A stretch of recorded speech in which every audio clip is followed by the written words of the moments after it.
Navidad del siglo XXI, una sombra mortal comenzó a extenderse por las calles concurridas de Seúl, la capital de Corea del Sur. Era el año 2003 y nadie imaginaba que allí estaba en acción uno de los criminales más sangrientos de la historia reciente del país. Yoo Yong-chul era un hombre aparentemente común, pero detrás de su fachada discreta se escondía un psicópata frío y calculador. Él no mataba por dinero ni por venganza, él mataba por placer.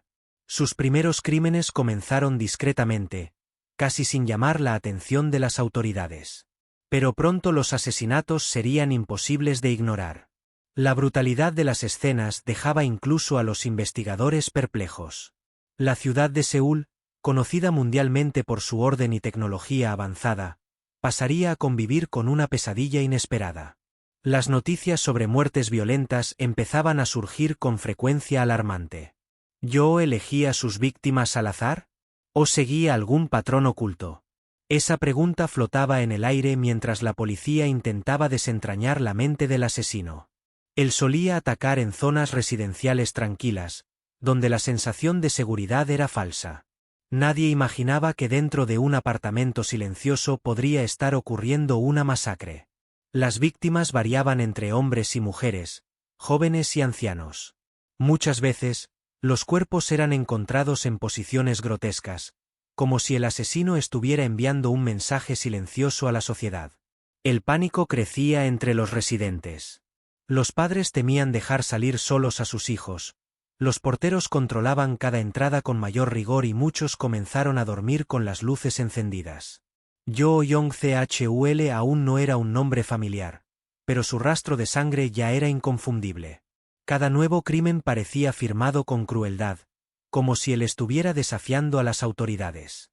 A pesar del miedo generalizado, las autoridades se enfrentaban dificultades para encontrar pistas concretas. Los indicios físicos eran escasos y el criminal parecía desaparecer tras cada ataque. Lo que llamaba la atención era la precisión de sus ataques. Yoo actuaba rápido, no dejaba rastros obvios y parecía conocer bien los puntos débiles del sistema de seguridad coreano. A medida que pasaban los días, la prensa local comenzó a seguir los casos con más atención. Titulares sensacionalistas aparecieron, alimentando aún más el clima de terror. Especialistas en criminalística fueron contratados. La policía aumentó las rondas, cámaras de vigilancia fueron instaladas en lugares estratégicos, pero nada parecía detener al monstruo. La sociedad coreana, generalmente comedida y racional, vivía un momento de caos emocional. Algunos decían que había más de un asesino, otros juraban haber visto sombras sospechosas en las aceras. Mientras tanto, Yoo Yong-chul continuaba en libertad, preparándose para su próximo golpe. Y nadie sabía que lo peor aún estaba por venir. El primer crimen de Yoo Yong-chul que realmente llamó la atención de las autoridades ocurrió en el barrio de Silim-dong, en Seúl. Era el día 26 de septiembre de 2003. La víctima fue una mujer de 27 años, profesora universitaria. Vivía sola en un apartamento modesto y era conocida por su rutina tranquila y discreta. Cuando su cuerpo fue encontrado, la escena era impactante. Claras señales de violencia extrema, marcas de estrangulamiento y cortes realizados con refinamiento cruel. La cabeza de la víctima estaba envuelta en plástico. Pero lo más aterrador fue lo que Yoo dejó atrás. Sobre la mesa de la cocina, escribió un mensaje siniestro con sangre: «Voy a matar más». Esas palabras resonaron como una alerta silenciosa. Por primera vez, los investigadores comprendieron que estaban tratando con alguien fuera de lo común, un asesino que disfrutaba del miedo. La policía inició una investigación detallada del lugar. Se recolectaron muestras de ADN, se analizaron imágenes de cámaras cercanas, pero el criminal parecía haber desaparecido sin dejar rastros. Todo el barrio quedó en estado de shock. Profesores y alumnos de la universidad donde trabajaba la víctima quedaron traumatizados. Las clases se suspendieron durante algunos días. Yoo no solo quitó una vida, también sacudió a toda una comunidad. La sensación de inseguridad aumentó exponencialmente. Nadie sabía quién sería el próximo objetivo. A pesar del trauma, Muchos residentes empezaron a creer que aquello podría haber sido un crimen aislado, pero ese pensamiento optimista duraría poco tiempo. Menos de 2 semanas después, el 10 de octubre de 2003, otro cuerpo fue encontrado, esta vez en otra zona de Seúl, el barrio de Simbampo. La nueva víctima era un hombre de 40 años, funcionario público. Había sido apuñalado reiteradas veces y presentaba heridas causadas por objetos punzantes. Una vez más, Yoo dejó su marca. Una carta escrita a mano fue hallada junto al cuerpo, llena de amenazas y frases desconectadas, como si formara parte de un juego morboso. Esta segunda muerte confirmó lo peor. Estaban tratando con un asesino serial. Y eso significaba que otros crímenes estaban por llegar.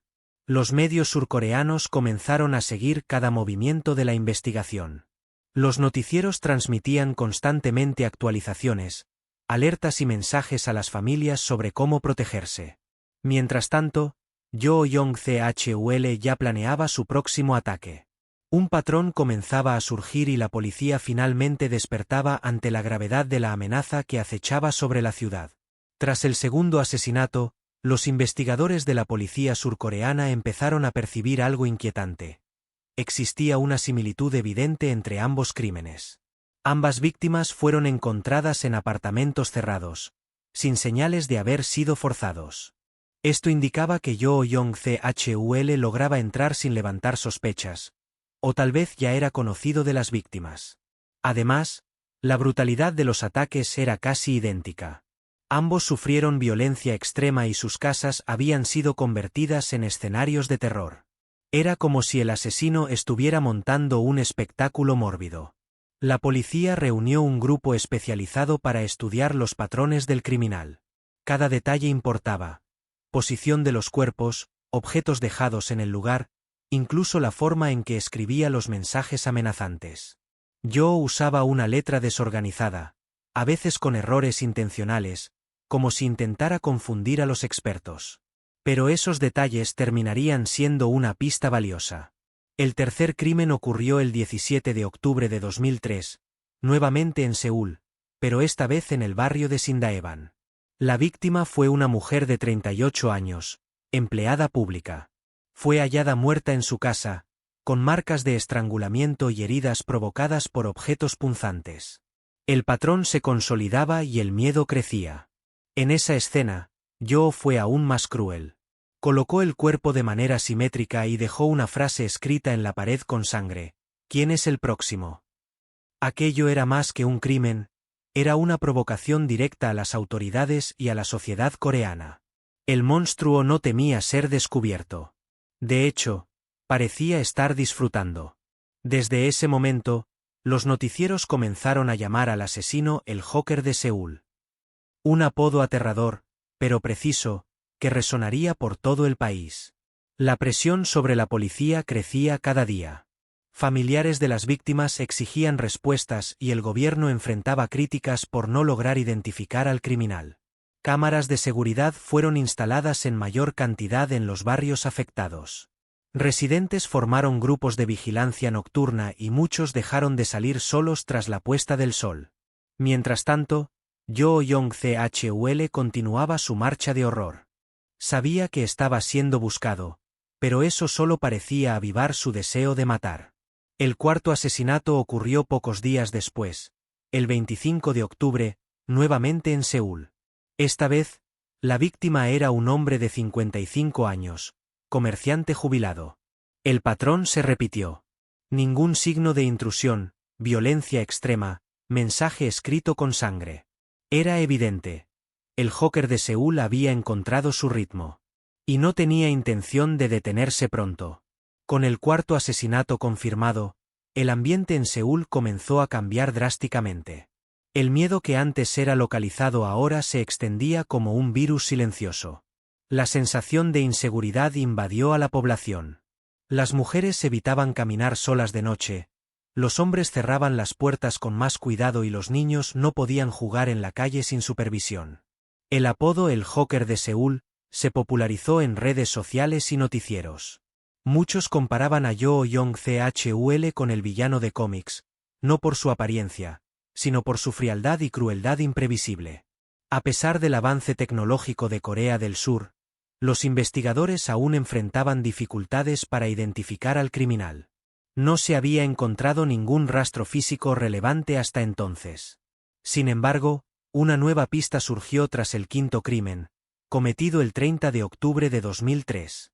Esta vez, la víctima fue una mujer de 36 años, veterinaria, en el barrio de Hangmi. Su cuerpo fue encontrado en casa, con marcas de estrangulamiento y múltiples heridas. Pero algo diferente ocurrió. Parte de la escena del crimen fue limpiada, como si el asesino hubiese intentado ocultar sus acciones. No obstante, dejó atrás un guante quirúrgico.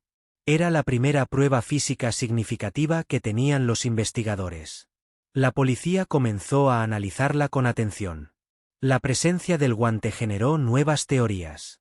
Algunos expertos creían que Yoo podría tener algún contacto con el ámbito médico o hospitalario. Otros pensaban que era solo una estrategia para confundir a las autoridades. Mientras tanto, la prensa aumentaba la presión. Reportajes especiales, entrevistas con psicólogos forenses y debates sobre seguridad pública ocupaban horarios importantes en la televisión surcoreana. Las escuelas comenzaron a ofrecer charlas sobre seguridad personal. Las empresas reforzaron los protocolos de salida nocturna de sus empleados. Incluso los taxis nocturnos se volvieron más solicitados. Yoo Yong-chul parecía estar en todas partes y en ninguna. Residentes reportaban sombras sospechosas, ruidos extraños, visitantes desconocidos. En muchas ocasiones, estos informes eran falsas alarmas, pero el miedo era real. El sexto crimen ocurrió el 10 de noviembre, nuevamente en Seúl, en el barrio de Sangdo.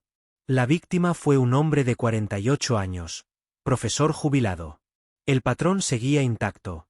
Ninguna entrada forzada, violencia extrema, mensajes escritos con sangre. Solo que esta vez, Yoo hizo algo nuevo. Grabó un audio breve y lo dejó en el teléfono de la víctima. En la grabación, decía frases aleatorias, algunas incomprensibles, otras amenazantes. Era como si estuviera jugando un juego mental con las autoridades, retándolas a encontrarlo. La policía intensificó las investigaciones. Analistas de audio fueron llamados. El equipo de investigación creció. Y por primera vez, surgió la posibilidad real de que Yoo Yong-chul fuera finalmente identificado. O audio deixado por Yoo Yong-chul no celular da sexta víctima fue un paso crucial en la investigación. Hasta entonces, él parecía intocable, pero esta vez había cometido un error. La grabación era corta y confusa, con frases desconectadas y risas distorsionadas. A pesar de eso, los expertos en criminalística vieron allí una oportunidad real de avance. Técnicos de la policía comenzaron a analizar cuidadosamente el audio en busca de cualquier pista. Acento, ruidos de fondo, incluso patrones en la voz del asesino. Cada detalle importaba. Al comparar el tono de voz con otros registros existentes de personas desaparecidas o sospechosos anteriores, algo llamó la atención. El acento no era de Seúl. Era típico de la región de Incheon. Incheon es una ciudad ubicada a unos 30 km de Seúl, conectada a la capital por líneas de metro y autobuses. Muchos residentes de esa zona trabajaban en la capital, lo que explicaría los desplazamientos de Yoo. Con esta nueva información, los investigadores reorientaron sus búsquedas. Comenzaron a cruzar datos de personas con historial de violencia o trastornos mentales en las áreas cercanas a Incheon. Mientras tanto, el séptimo crimen ocurrió el día 20 de noviembre de 2003, nuevamente en Seúl, en el barrio de Singwol-dong.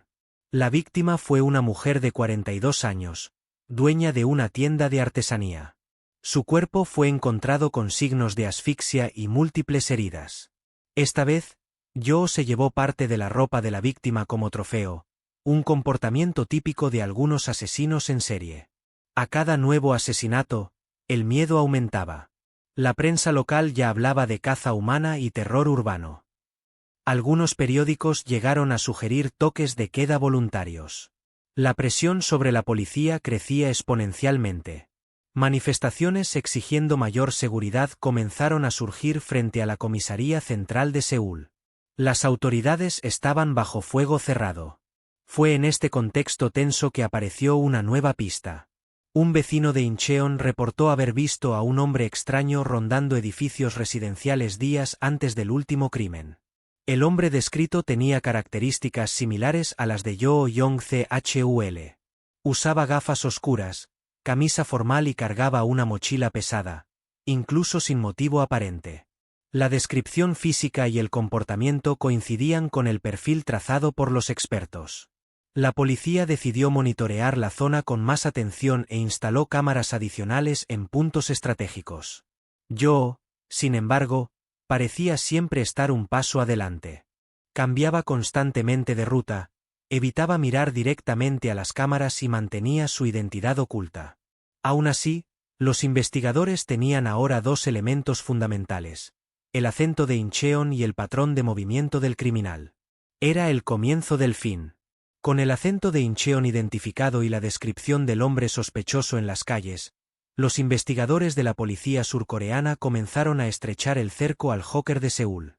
Desde ese momento, los equipos especializados se enfocaron en personas con historial de violencia o trastornos mentales en la región de Incheon. Era un trabajo arduo, pero necesario.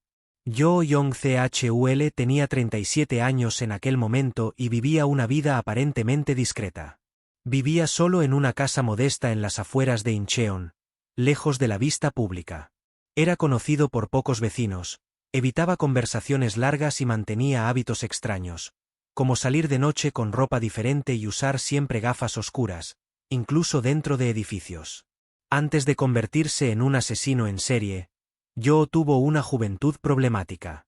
Hijo único criado por una madre viuda, mostraba comportamientos agresivos desde joven, muchas veces relacionados con animales. En la adolescencia, compañeros de escuela relataban que solía lastimar a pequeños animales y parecía disfrutar del sufrimiento ajeno. Ningún adulto, sin embargo, tomó en serio estas señales. A lo largo de su vida, Yoo acumuló antecedentes penales por diversos delitos menores: robo, invasión de domicilio y posesión ilegal de sustancias químicas. Pero nunca fue considerado peligroso como para ser vigilado de cerca. Tras el séptimo asesinato, la policía decidió revisar antecedentes criminales de hombres entre 30 y 45 años, residentes en Incheon o con desplazamientos frecuentes hacia Seúl. Fue en este análisis que el nombre de Yoo Yong-chul apareció por primera vez en las pantallas de las autoridades. Un nombre olvidado, pero con un historial preocupante. Los investigadores descubrieron que ya había sido arrestado 2 veces por invasión de propiedad privada y porte irregular de cuchillos. Ambos casos fueron archivados por falta de pruebas concretas. Además, registros médicos revelaron que Yoo había sido internado en clínicas psiquiátricas por episodios de psicosis y trastornos obsesivo-compulsivos, pero no recibió diagnóstico oficial. Las pistas se empezaban a encajar.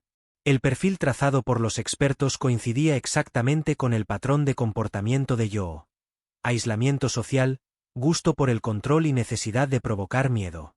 Pero aún faltaba algo crucial: la confirmación física. Necesitaban una muestra de ADN comparable a los vestigios encontrados en las escenas de los crímenes. Afortunadamente, el guante quirúrgico dejado en el quinto crimen contenía restos de piel y suciedad que podrían ser analizados. Los técnicos trabajaban incansablemente para extraer información útil. Mientras tanto, Yoo Yong-chul, sin saber que estaba siendo observado, preparaba su próximo golpe. No imaginaba que, por primera vez, estaba a punto de ser rodeado por quienes lo buscaban.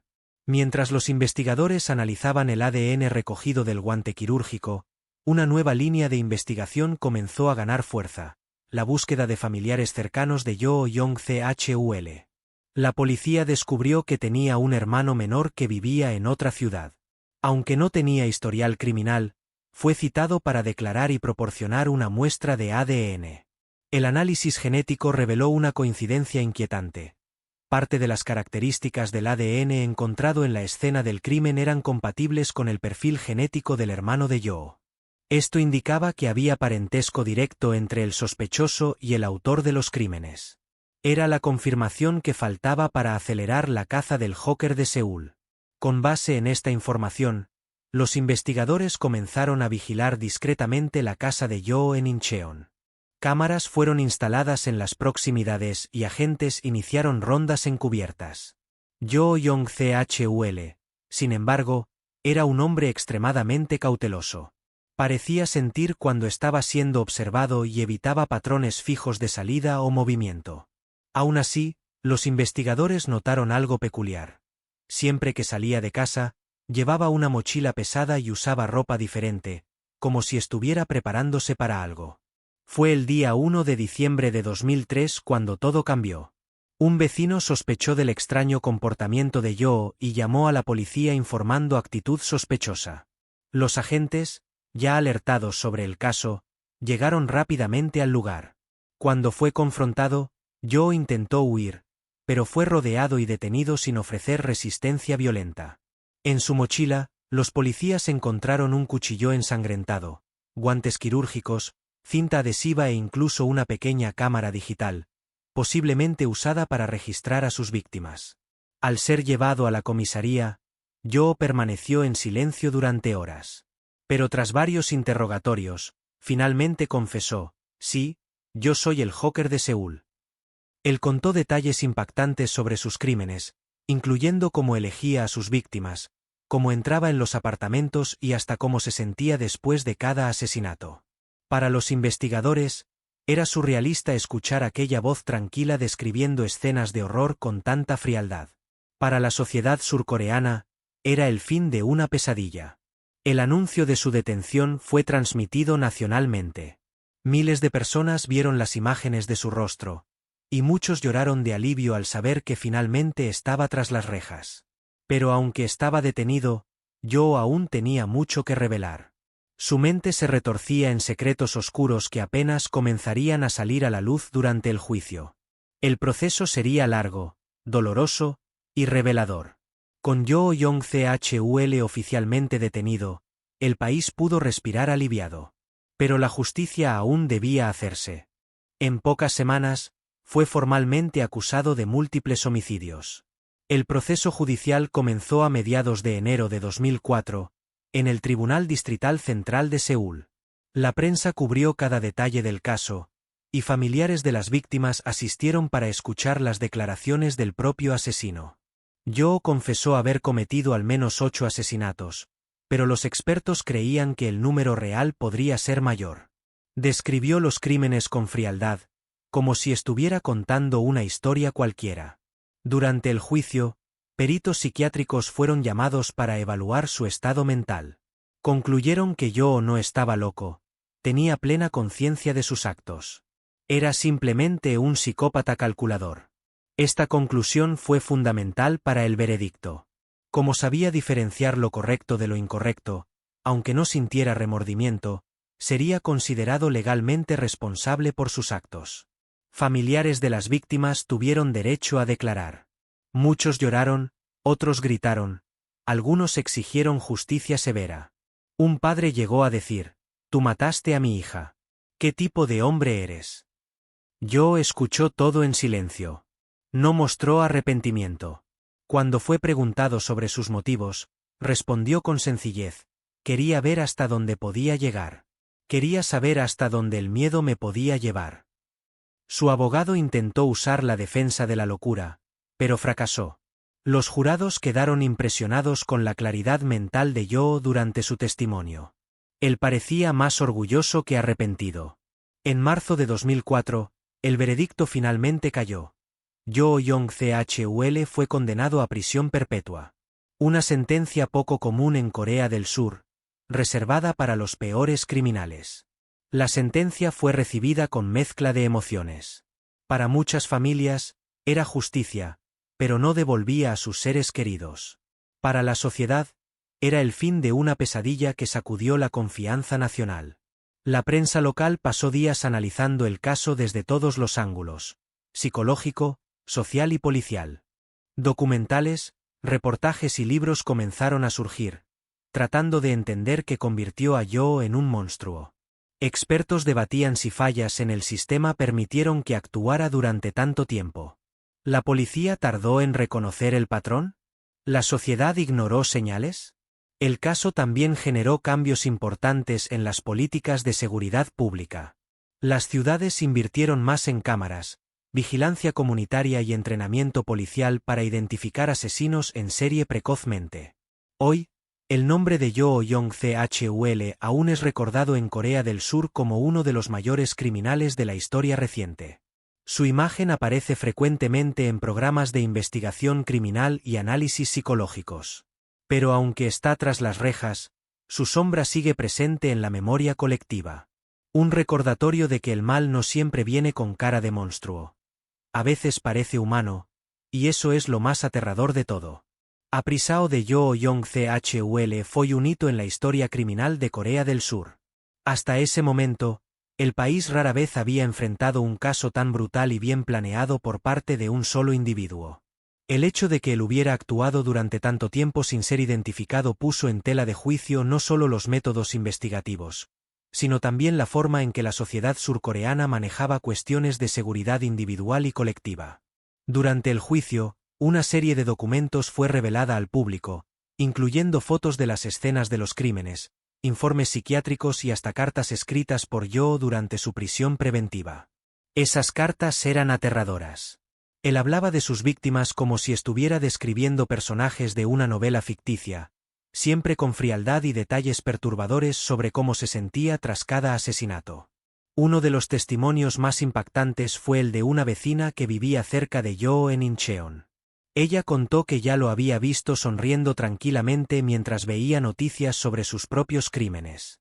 Este comportamiento reflejaba exactamente el perfil de un psicópata clásico.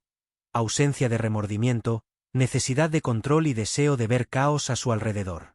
Tras la condena, Yoo fue trasladado a una prisión de alta seguridad. Allí pasó a ser estudiado por psiquiatras forenses que buscaban entender mejor su mente compleja y peligrosa. En entrevistas concedidas dentro de la penitenciaría, llegó a afirmar que matar era como respirar y que nunca se arrepentiría de nada. Frases que generaron polémica y aumentaron aún más el interés público por su caso.